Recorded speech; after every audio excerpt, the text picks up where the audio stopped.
আমাদের ভালো লাগাতে সকলকে অনেক অনেক অনেক স্বাগত জানিয়ে আমার আজকের গল্প আরম্ভ করছি। আজকের গল্প রাখি বন্ধন। গল্পটি তাহলে শুরু করি। হ্যালো, 203 নম্বর বেডটা রেডি করো, পেশেন্ট আসছে। নিচের রিসেপশন থেকে ফোন করে জানালো গাইনো ডিপার্টমেন্টে। সেই মতো রেডি হচ্ছে 203 নম্বর বেড। মিনিট 15-র মধ্যে চলে এলেন পেশেন্ট একাই। কেস স্টাডির ফাইলটা চোখ বোলাতে গিয়ে বেশ থমকালেন মেট্রন শর্মিলা। পেশেন্টের নাম miss অনুকা Ghoshal, guardian অনুকা Ghoshal, marital status single. বেশ ইন্টারেস্টিং লাগলো শর্মিলা দেবীর। ডাক্তারের নাম দেখল মিসেস বসু। এই মিসেস বসু যে আর কত ধরনের কেস আনবে এই নার্সিংহোমে। ডাক্তারি পড়ার সময় উনি নাকি প্রতিজ্ঞা করেছিলেন কোনো পেশেন্টকে ফিরিয়ে দেবেন না। যত সব ন্যাকামি। ভাবতে ভাবতে ফাইলটা দিয়ে আসলো অনুকাকে।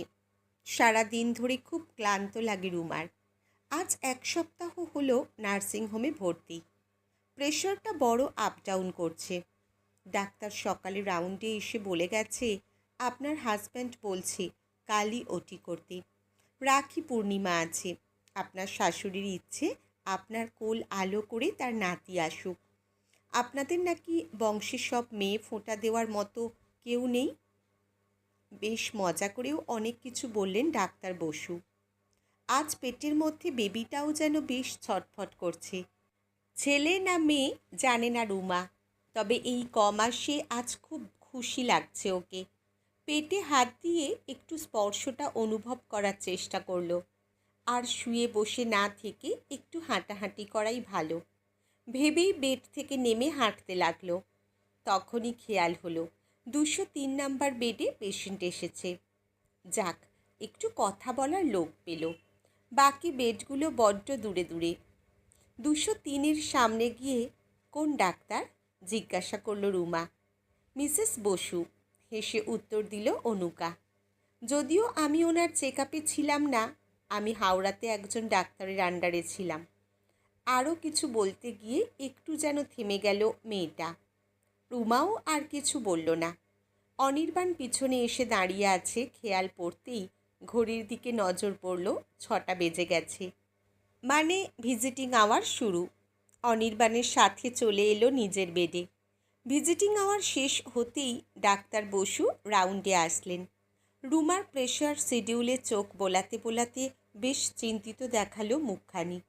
রুমাকে বেবির মুভমেন্ট সম্পর্কে জিজ্ঞাসা করাতে রুমা জানালো আজ একটু বেশি নড়াচড়া অনুভব করছে। ডাক্তার বসু মেট্রনকে ডেকে সব জিজ্ঞাসা করে বললেন, পেশেন্টের ইউএসজি করতে হবে। ওর হাজব্যান্ড বাইরে আছে, রিসেপশনকে বলো ডেকে পাঠাতে। ইনস্ট্রাকশনটুকু দিয়েই ডাক্তার বসু পৌঁছে গেলেন 203 নাম্বার বেডে। ডাক্তার ব্যানার্জি বললেন, আপনি নাকি খুব টেনশন করছেন।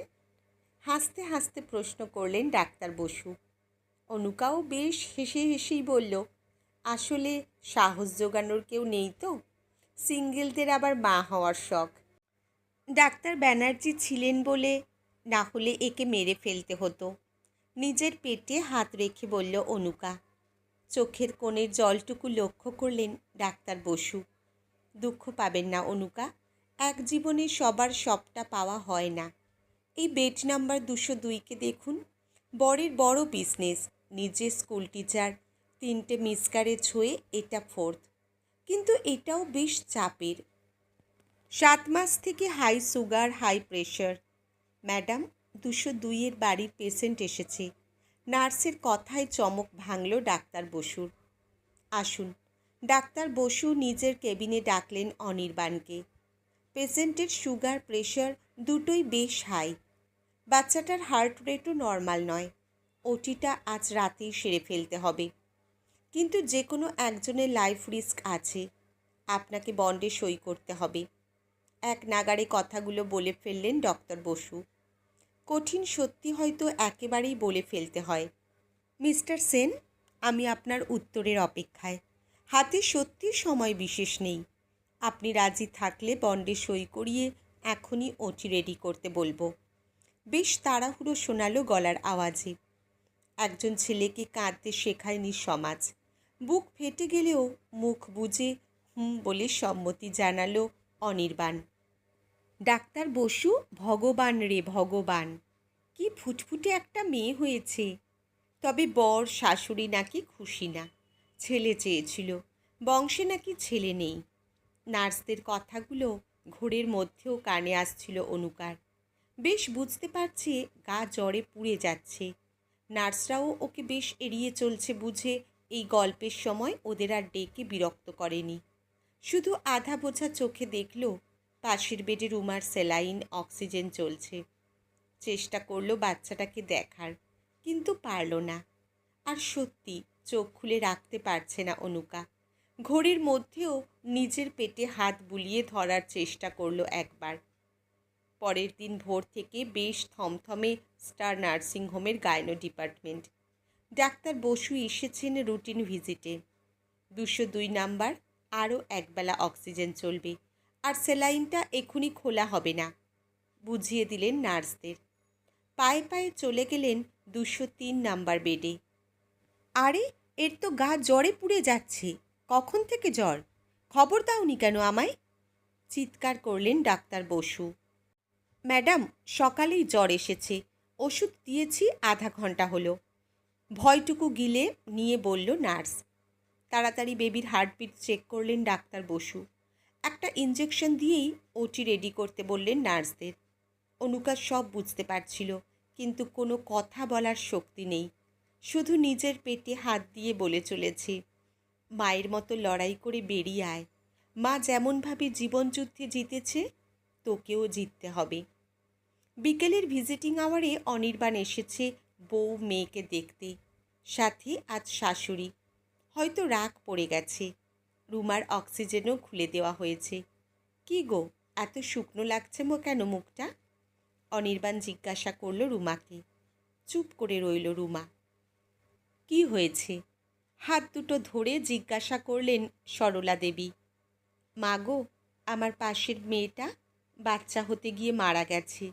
ছেলে হয়েছে মা। মেয়েটা খুব কষ্ট পেল। কাল রাত থেকে জ্বর ছিল, কাউকে ডাকেনি। কেঁদেই ফেলল রুমা কথাগুলো বলতে গিয়ে। নার্সরা কি করছিল, আর বাড়ির লোক কি বলছে? খুব অবাক শাশুড়ির গলায়। মা গো, ওর কেউ নেই, একা লড়াই করে বাচ্চাটাকে বাঁচাতে চেয়েছিল। আজ যদি অন্য ঘরের বউ হতো, এতক্ষণে ভাঙচুর শুরু হয়ে যেত। রাত ভোর একটা পেশেন্ট জ্বরে ভুগছে, আর নার্সরা আড্ডা মেরে কাটিয়ে দিল। ভোরবেলা ওষুধ দিয়েছিল, কিন্তু শেষ রক্ষা হলো কই? কথাগুলো বলতে বলতে ঝরঝর করে কেঁদে ফেলল রুমা। মা, বাচ্চাটাকে বাড়ি নিয়ে যাওয়া যায় না? আমার মেয়ের ভাই হয়ে থাকবে। আজ তো রাখি বন্ধনের উৎসব, আমার মেয়েটা ওর ভাই পেয়ে গেল। মা, বলো না মা। কেঁদেই চলেছি রুমা। এই সময় মেয়েরা খুব অভিমানী হয়। কিছু না বলে মাথায় হাত রাখলেন সরলা দেবী। চল বাবু, নাতনিকে দেখে আসি, বলে প্রায় পালিয়ে বাঁচলেন উনি। বেবি অবজারভেশন রুমে ঢুকলেন অনির্বাণ আর ওর মা। বাচ্চাগুলো সব পাশাপাশি শোয়া, মনে হচ্ছে সব কটা এক। নিজেদের বাচ্চার কাছে এসে আদর করতে থাকলেন ঠাকুমা। পাশের বাচ্চাটা পিটপিট করে তাকিয়ে আছে, হাতে ট্যাগ লাগানো 203। এই সময় কিছুই দেখতে পায় না বাচ্চারা, তাও যেন সরলা দেবীর মনে হচ্ছে বাচ্চাটা ওনাকে দেখছে। ভিতর ভিতর ফোপাচ্ছে কোলে ওঠার জন্য, কিন্তু উপায় নেই, ওর যে কেউ নেই। বেরিয়ে এসে অনির্বাণকে বলল সরলা দেবী, বাবু, যা করার কর, ভাই বোন দুজনকে একসাথে বাড়ি নিয়ে যাব। আজ রাখির দিনে ওদের আলাদা করা চলবে না, ওরা আমার প্রাণের রাখি বন্ধন। এসব ভাবতে ভাবতে চোখগুলো ঝাপসা হয়ে গেল রুমার। আজ দুজনের 5 বছরের রাখি বন্ধন উৎসব। দুজনের খুনসুটি দেখে চোখ জুড়িয়ে যায় ওর। জানলার ধারে গিয়ে আকাশের দিকে তাকালো রুমা। অনুকা, দেখো, তোমার ছেলে মেয়েরা কি সুন্দর খেলে বেড়াচ্ছে। সেদিন আমার মরার কথা ছিল, কিন্তু আমি বেঁচে আছি। আজ আমার অনেক দায়িত্ব, রাখি বন্ধনকে মানুষ করতে হবে। তুমি পাশে থেকো। তুমি ছাড়া আমি একা পারবো না। এক পশলা বৃষ্টির পরের মেঘগুলো যেন পরিস্থিতি অনুযায়ী সেজে ওঠে। রুমার মনে হলো অনুকার হাসি মুখটুকু ধরতে চেয়েছে মেঘের শাড়িরা। তখন কে বলে গো সেই প্রভাতে নেই আমি, সকল খেলায় করবে খেলা এই আমি। নতুন নামে ডাকবে মোড়ে, বাঁধবে নতুন বাহু জোড়ে, আসবো যাব চিরদিনের সেই আমি। তখন আমায় নাই বা মনে রাখলে, তারার পানে চেয়ে চেয়ে নাই বা আমায় ডাকলে। আজকের গল্প এখানেই সমাপ্ত। কলমে অনিন্দিতা মুখার্জি সাহা, পাঠে জয়তী। ধন্যবাদ।